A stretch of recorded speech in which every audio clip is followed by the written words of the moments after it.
جو ساتھی نمازوں سے فارغ ہو چکے ہیں وہ اپنی سب کو مکمل کریں۔ الحمدللہ نحمده ونستعینه ونستغفره ونؤمن به ونتوکل علیہ ونعوذ باللہ من شرور انفسنا ومن سیئات اعمالنا من يهد الله فلا مضل له ومن يضلله فلا هادي له ونشهد أن لا إله إلا الله وحده لا شريك له ونشهد أن سيدنا ومولانا محمدا عبده ورسوله صلى الله عليه وعلى آله وأصحابه وبارك وسلم تسليما كثيرا أما بعد فأعوذ بالله من الشيطان الرجيم بسم الله الرحمن الرحيم يا أيها الذين آمنوا اتقوا الله وكونوا مع الصادقين وقال النبي صلى الله عليه وسلم لا يؤمن أحدكم حتى يكون هواه تبعا لما جئت به أو كما قال عليه الصلاة والسلام صدق الله العظيم وصدق رسوله النبي الكريم رب اشرح لي صدري ويسر لي أمري واحلل عقدة من لسانی یفقہوا قولی۔ ایک مرتبہ نبی اکرم صلی اللہ علیہ وسلم پر درود شریف پڑھ لیجیے۔ اللہم صلی علی محمد وعلی آل محمد کما صلیت علی ابراہیم وعلی آل ابراہیم انک حمید مجید۔ اللہم بارک علی محمد وعلی آل محمد كما باركت على إبراهيم وعلى آل إبراهيم إنك حميد مجيد۔ محترم بزرگوں اور عزیز دوستوں، اللہ تبارک و تعالیٰ کا احسان، اللہ کا فضل اور اللہ کا کرم ہے کہ اللہ تعالیٰ نے ہم تمام کو نماز جمعہ کی نسبت سے اپنے گھر جلد سے جلد آنے کی توفیق نصیب فرمائی۔ جو باتیں کہی جائے اللہ تعالیٰ ہم تمام کو تمام باتوں پر عمل کرنے کی توفیق نصیب فرمائے اور قیامت کے لیے ذریعہ نجات اور ذریعہ مغفرت بنائے۔ بزرگوں، دوستوں اور عزیزوں، گزشتہ جمعہ ایک آیت کی تفسیر اور تشریح کرتے ہوئے میں نے کہا تھا یا ایھا الذین آمنوا اتقوا اللہ وکونوا مع الصادقین۔ اس آیت کے اندر اللہ یہ فرماتا ہے اے ایمان والو تقوی اختیار کرو، یعنی اللہ تعالیٰ سے ڈرو اور سچوں کے ساتھ رہو۔ گویا قرآن مجید میں جہاں جہاں ایمان والوں کا ایمان کا تذکرہ ہے، انہی ایمان والوں کو اللہ تعالیٰ نے خاص نصیحت یہ فرمائی ہے اے ایمان والو، اے مؤمن بندو، تم اللہ تعالیٰ سے ڈرو۔ یہ بار بار ایمان کے ساتھ تقوی کا لفظ اللہ تعالیٰ نے اختیار کیا اور ارشاد فرمایا ایمان والے ہی کے ذمے یہ ہے کہ وہ تقوی اختیار کرے۔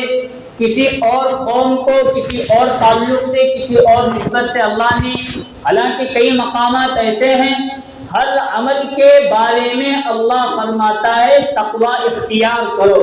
جیسے ہم نکاح کے تعلق سے نکاح کے خطبے میں 3 آیتیں پڑھتے ہیں اور 3 آیتیں سنتے ہیں۔ پہلی آیت ہے یا ایھا الناس اتقوا، اے لوگو تقوی اختیار کرو، اور دوسری آیت ہے یا ایھا الذین آمنوا اتقوا اللہ حق تقاته، اے ایمان والو اللہ تعالیٰ سے ڈرو جیسا کہ اس سے ڈرنے کا حق ہے، اور تیسری آیت ہے یا ایھا الذین آمنوا اتقوا اللہ وقولوا قولا سدیدا، اے ایمان والو اللہ تعالیٰ سے ڈرو اور سیدھی راہ اختیار کرو۔ اللہ نے ہر عمل کے تعلق سے پوری امت مسلمہ کو اور خاص طور پر ایمان والے بندوں کو یہ فرمایا اللہ تعالیٰ سے کیا کرو؟ اللہ تعالیٰ سے ڈرو، یعنی اللہ تعالیٰ سے ڈرنے کا نام اسی کا نام ہے تقوی۔ اور آگے اللہ نے فرمایا آیت کے اندر لیکن یہ تقوی ملے گا کہاں؟ وَكُونُوا مَعَ الصَّادِقِينَ، سچے لوگوں کے ساتھ رہو تو تم لوگوں کو تقوی بھی ملے گا اور ایمان بھی ملے گا۔ سچوں کے ساتھ ہمارا اگر اٹھنا بیٹھنا چلنا پھرنا رہنا سہنا ہوگا تو تب جا کر ہم لوگوں کو اللہ کا ڈر اور اللہ کا تقوی حاصل ہوگا۔ سچوں کے ساتھ اٹھنا بیٹھنا چلتے پھرتے رہنا ان کے ساتھ اگر ہمارا ان کے ساتھ رہے گا تب جا کر ہمیں ایمان ملے گا، حقیقی ایمان ملے گا، حقیقی دین ملے گا۔ اور اگر ہمارا اٹھنا بیٹھنا ہماری صحبت کسی اوروں کے ساتھ ہے، دنیا داروں کے ساتھ ہے، منافقوں کے ساتھ ہے، تو ہم کہتے ہیں خربوزہ خربوزے کو دیکھ کر رنگ پکڑتا ہے، تو ویسا ہی مسئلہ اگر ہمارا اٹھنا بیٹھنا دین والوں کے ساتھ، دینداروں کے ساتھ، ایمان والوں کے ساتھ، متقی کے ساتھ، اولیاء کے ساتھ ہے تو ہمیں دین ملے گا۔ اور اگر ہمارا اٹھنا بیٹھنا دنیا والوں کے ساتھ ہے تو ہمیں بولو کیا ملے گی؟ کیا ملے گی؟ چاچا بات کرتے کیا ملے گی ہمیں؟ اگر ہمارا سمجھ رہے ہیں بات، اگر ہمارا اٹھنا بیٹھنا ایمان والوں کے ساتھ، دینداروں کے ساتھ، نیکوں کے ساتھ، اولیاء کے ساتھ، پرہیزگاروں کے ساتھ، نیک بندوں کے ساتھ ہے تو کیا ملے گا ہمیں؟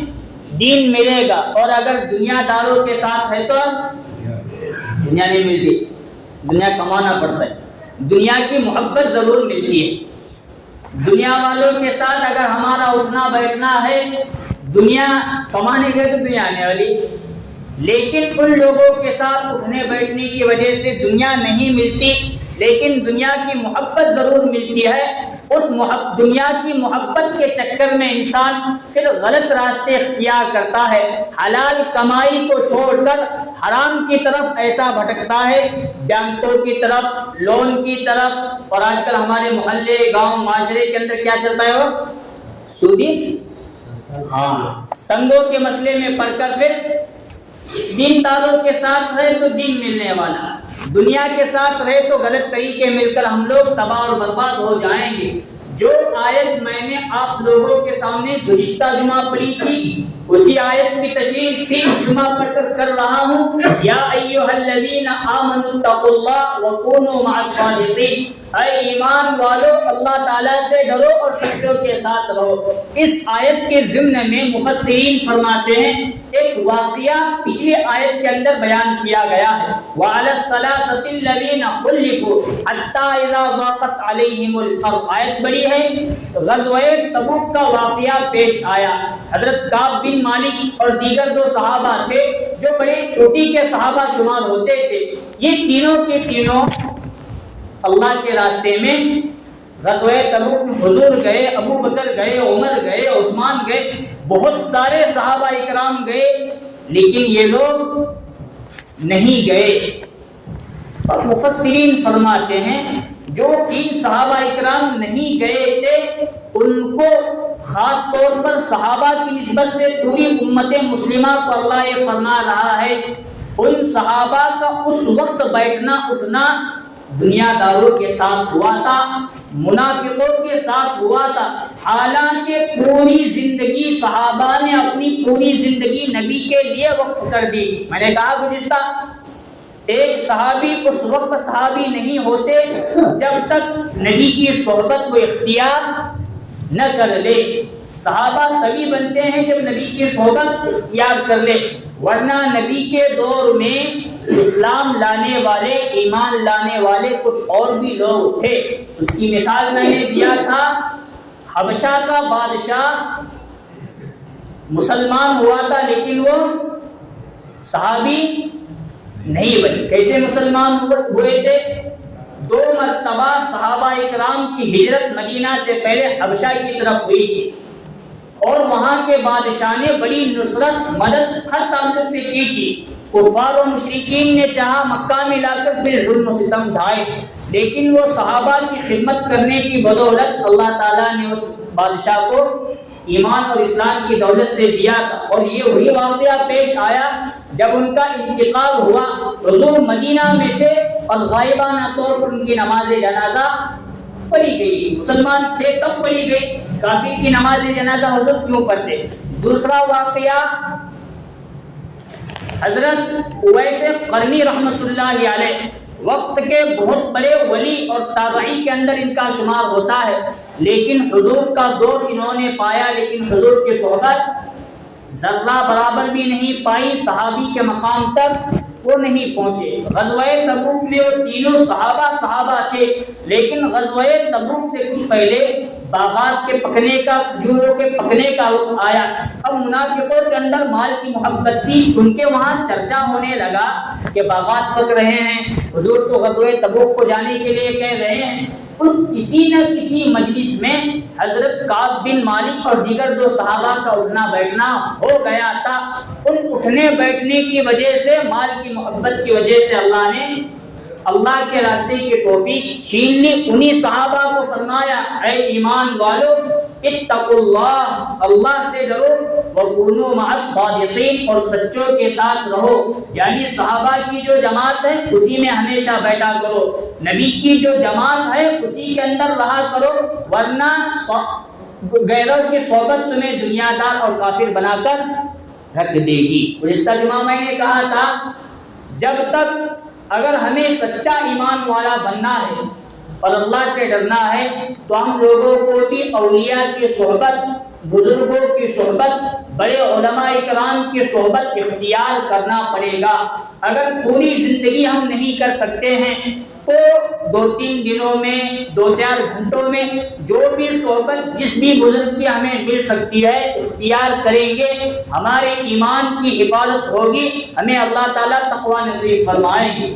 حضرت خواجہ معین الدین چشتی اجمیری رحمۃ اللہ علیہ، کہاں ہے ان کی درگاہ؟ سمبا میں۔ کہاں ہے؟ اجمیر میں۔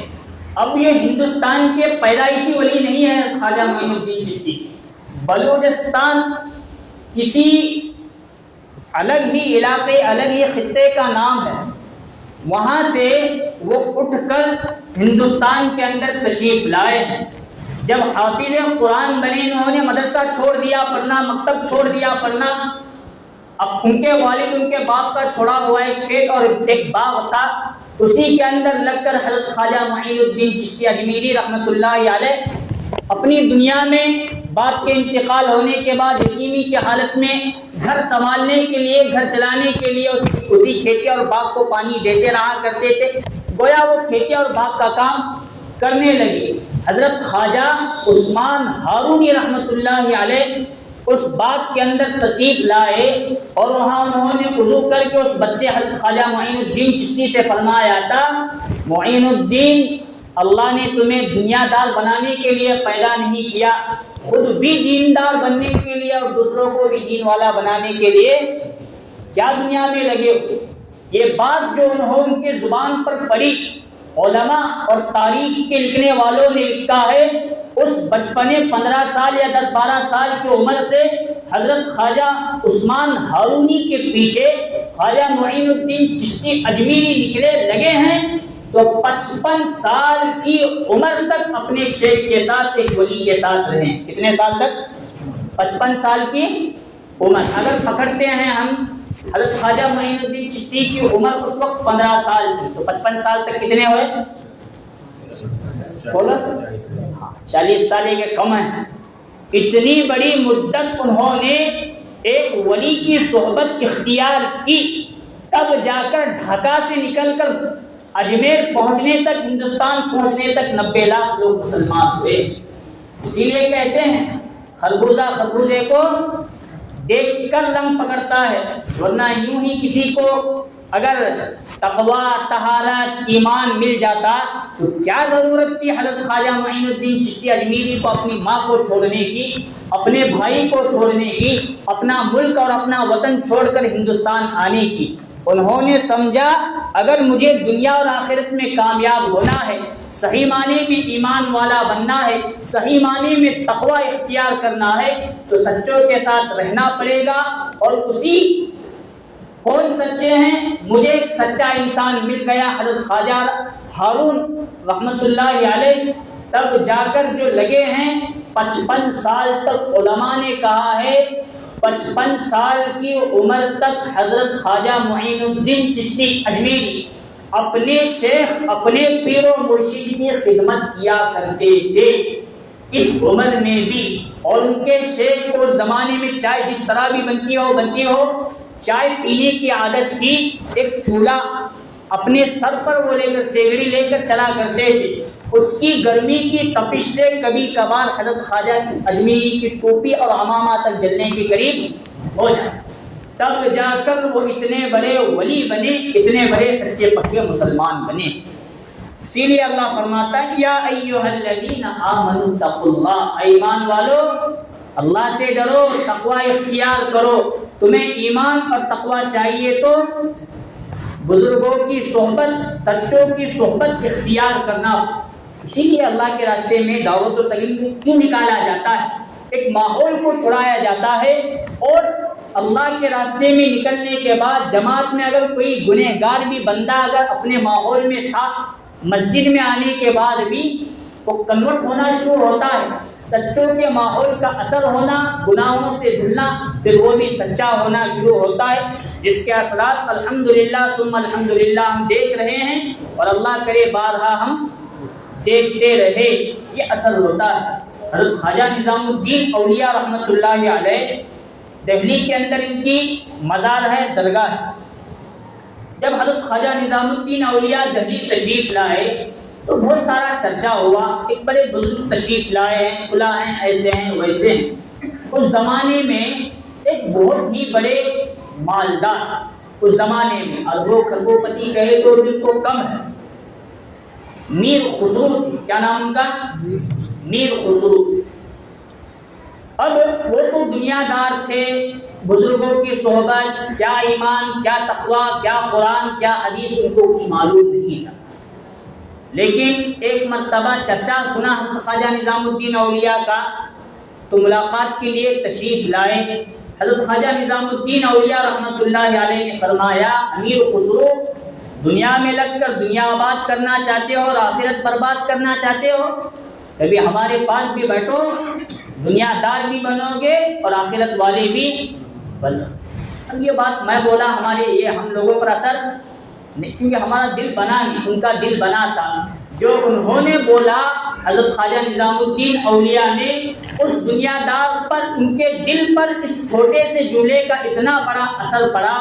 انہوں نے کہا حضرت جو آپ حکم دیں گے میں وہی کرنے کے لیے، میری بڑی تجارت ہے، اگر آپ چاہتے ہیں وہ چھوڑ دوں گا، آپ کے قدموں میں میں لگوں گا۔ وہ کہنے لگے آپ کی تجارت، آپ کی دنیا چرانا مقصود نہیں، آپ اپنی تجارت میں لگیے، حرام کو چھوڑیے، حلال کمائیے، اور جب آپ کو اپنے اوقات میں سے تھوڑا وقت اگر نکلا تو لے کر میری خدمت میں آپ دہلی نظام الدین میں تشریف لائے۔ انہوں نے کہا حضرت بہت اچھا، میں تجارت بھی کروں گا اور جو وقت مجھے ملے گا آپ کی صحبت اختیار کرنے کے لیے آ جاؤں۔ وہ آتے رہے، جاتے رہے، آتے رہے، جاتے رہے۔ واقعہ الگ لیتا ہوں، لیکن بیچ میں بات یاد آ رہی ہے۔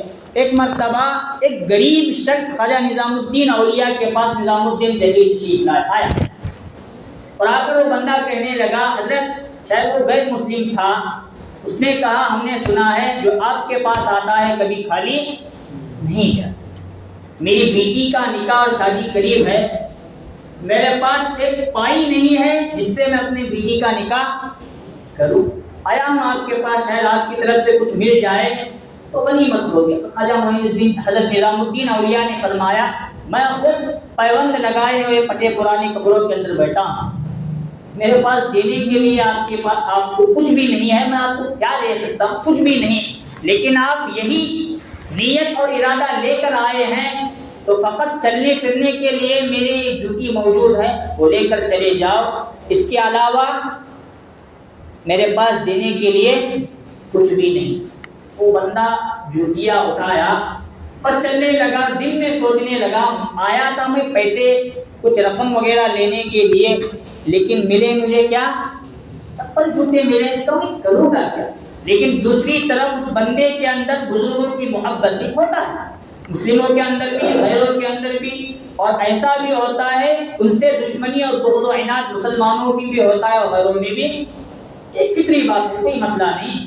اب وہ جوتے چپل اس نے کپڑے کے اندر لپیٹا اور اپنے تھیلی کے اندر ڈھک لیا اور چلا، قافلے سے اپنے مقام کی طرف روانہ ہوا۔ ادھر حضرت امیر خسرو آ رہے تھے، کسی جگہ سے تجارت کر کے، اور بہت بڑا مال وغیرہ تجارت کے قافلے کے ساتھ وہ آ رہے تھے۔ تو جس جگہ وہ بندہ جوتیاں لے کر رکا تھا، اس کے تھوڑے ہی فاصلے پر امیر خسرو رحمۃ اللہ علیہ رکے ہوئے تھے۔ تو وہ کہنے لگے مجھے یہاں سے میرے شیخ، میرے ولی، میرے حضرت کی خوشبو آ رہی ہے۔ یہاں تو حضرت نہیں ہے لیکن ان کی خوشبو ہے، مطلب ان کے جسم سے لگی ہوئی کوئی چیز یہاں آئی۔ جا کر اعلان کیا جس کے پاس بھی خواجہ نظام الدین کی طرف سے کوئی بھی چیز آئی ہے وہ مجھ سے منہ مانگی رقم لے لے اور وہ چیز مجھے دے دے۔ بندہ اس تک وہ پہنچے خود کہ لگتا ہے مجھے تیرے پاس کچھ نہ کچھ حضرت کی چیز ہے۔ اس نے کھول کر دکھایا، حضرت کے جوتے میرے پاس ہے۔ اس نے حضرت امیر خسرو نے کہا منہ مانگی رقم لے لے، اگر تو چاہتا ہے تجارت کی جو قافلہ میرے پاس ہے، جتنا مال ہے، جتنا سامان ہے، وہ سب کچھ دینے کے لیے میں لے لے، اور مجھے حضرت کی جوتیاں۔ یہ ہے اصل میں محبت کا اثر۔ ان لوگوں کے پاس اولیاء سے لے کر، اور اولیاء اپنی محبت پتہ نہیں دلاتے، اپنے سے جو قریب کرتے ہیں اس کے لیے، تاکہ ہماری زندگیوں کے اندر حضور کی محبت اور حضور کی سنت اور اطاعت آ جائے۔ اللہ کی محبت تک پہنچانے کے لیے وہ لوگ اپنے سے قریب کرتے ہیں۔ دے دیا، جوتے لے لیے اور اپنے سر پر حضرت خواجہ امیر خسرو رحمۃ اللہ علیہ لے کر چلے نظام الدین اپنے شیخ کے پاس۔ جب پہنچے ہیں تو خواجہ نظام الدین اولیاء کے پاس، تو حضرت خواجہ نظام الدین اولیاء رحمۃ اللہ علیہ کہنے لگے یہ جوتیاں تو میں نے فلاں بندے کو دے دی، تمہیں کہاں ملی؟ امیر خسرو رحمۃ اللہ علیہ نے کہا حضرت آپ کی خوشبو مجھے وہاں تک لے گئی، اس لیے میں نے سب کچھ اپنا دے دیا اور آپ کے جوتے اس کے بدلے لے لیا ہے۔ حضرت خواجہ نظام الدین نے پوچھا میرے جوتوں کے بدلے تم نے کتنا مال دیا؟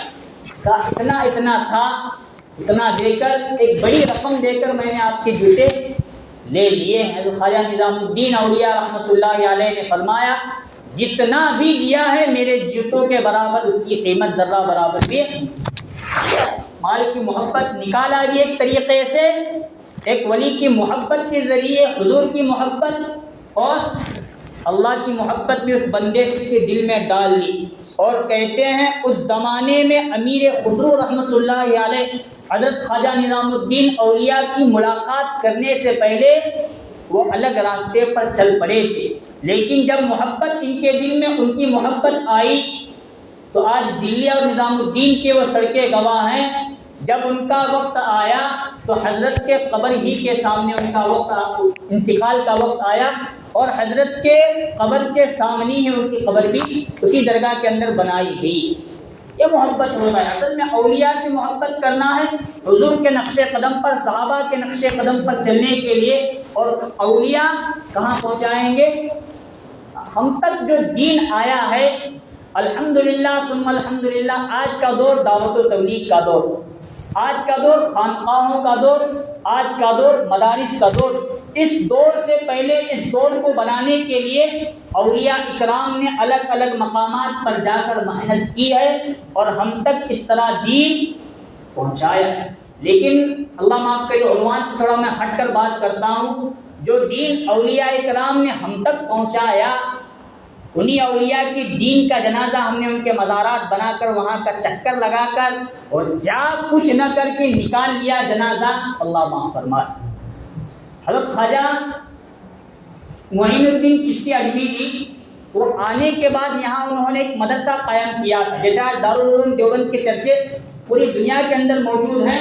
حضرت مدرسہ خواجہ عثمان ہارونی کے نام سے انہوں نے مدرسہ قائم کیا ہے۔ آج سے شاید 150-200 سال پہلے تک وہ مدرسہ تھا، لیکن لوگوں نے اسے بھی بیچ کھانے میں ذرہ برابر کسر نہیں چھوڑی۔ عنوان سے میں الگ ہٹ رہا ہوں، جو دین ہم تک آ پہنچا وہ اولیاء اکرام کی برکت سے آ پہنچا ہے، لیکن ان کے جو دین پہنچانے کا طریقہ اس طریقے سے پہنچایا، لیکن ہم نے اسی دین کو چھوڑ کر ان کے نام کا ہم نے سب کچھ کھانا شروع کر دیا۔ اس سے توبہ کرنا ہم لوگوں کے لیے بہت ضروری۔ اولیاء سے محبت، بزرگوں سے محبت، علماء کرام سے محبت کرنا بہت ضروری، ورنہ بہت سارے لوگ آئیں گے اور بتائیں گے کہ دیوبند والے، تبلیغ والے تمہیں اولیاء سے دور کرتے ہیں، چادر ہلائیں گے، بلائیں گے، سب کچھ بولیں گے، لیکن ان کے اندر آج تک ہمت نہیں ہے. یہ بات الگ جا رہی ہے. حضور صلی اللہ علیہ وسلم کا جب وفات ہوا، انتقال ہوا، تو ایک 4 دیواری کے اندر عائشہ کے گھر کے اندر دفنایا گیا تھا. اب وہ 4 دیواری تھی، گویا ایسا لگتا تھا دوسرا کعبۃ اللہ، ویسا گلاف وغیرہ تو نہیں پڑا ہوا تھا، لیکن شکل و صورت میں 4 کونے والا ایک مکان، کعبۃ اللہ کی بھی 4 کونے. ایسے بات جب وقت آیا حضرت عمر بن عبدالعزیز رحمۃ اللہ علیہ کا، انہوں نے سوچا اگر حضور کی گھر اور قبر کو ہم ایسے ہی چھوڑے، لوگ کعبۃ اللہ کا جس طرح طواف کر رہے ہیں اسی طرح حضور کے روزے کا بھی طواف کریں گے. تو انہوں نے کیا کیا، 4 کونے کے بجائے حضور کے گھر کے 5 کونے بنائے. یہ تو 4 کونے، اب 5واں کونا اس طرح انہوں نے 2 دیواریں کھڑی کر کے ہمیں سبق دیا کہ کعبۃ اللہ الگ چیز ہے، حضور کا گھر. لیکن ہم نے، میں الگ عنوان سے بول رہا ہوں، وقت ہو رہا ہے اولیاء سے محبت کرنا ہم لوگوں کے ایمان کا حصہ اور جزو ہے، لیکن جس طرح انہوں نے دین پہنچایا ہے اس طرح ہم ان کے نقش قدم پر چلتے رہے، بزرگوں کی صحبت اختیار کرے، تب جا کر ہمارے اندر تقویٰ آئے گا، تب جا کر ہمارے اندر اللہ کو راضی کرنے کا جذبہ آئے گا، تب جا کر ہمارے اندر نبی صلی اللہ علیہ وسلم کی اطاعت آئے گی. جہاں بھی دعوت و تبلیغ کے اجتماعات ہو، مدارس کے جلسے ہو، خانقاہوں کے تعلق سے اجتماعات اور جلسے ہو، وہاں 1-2 گھنٹے کے لیے ہم جائیں گے تو انشاءاللہ وہاں کی اجتماعات، وہاں کے بیانات اور وہاں کے بیٹھنے کی صحبت کی برکت یہ ہوگی دین اور تقوی کا جذبہ ہمارے اندر پیدا ہو جائے گا. اللہ تعالیٰ سے دعا ہے اللہ تعالیٰ ان کہی ہوئی تمام باتوں پر عمل کی توفیق نصیب فرمائے. نبی صلی اللہ علیہ وسلم، صحابہ اکرام، اولیاء اکرام کا اتباع اور نقش قدم کی توفیق نصیب فرمائے. آمین. وآخر دعوانا الحمد للہ رب العالمین.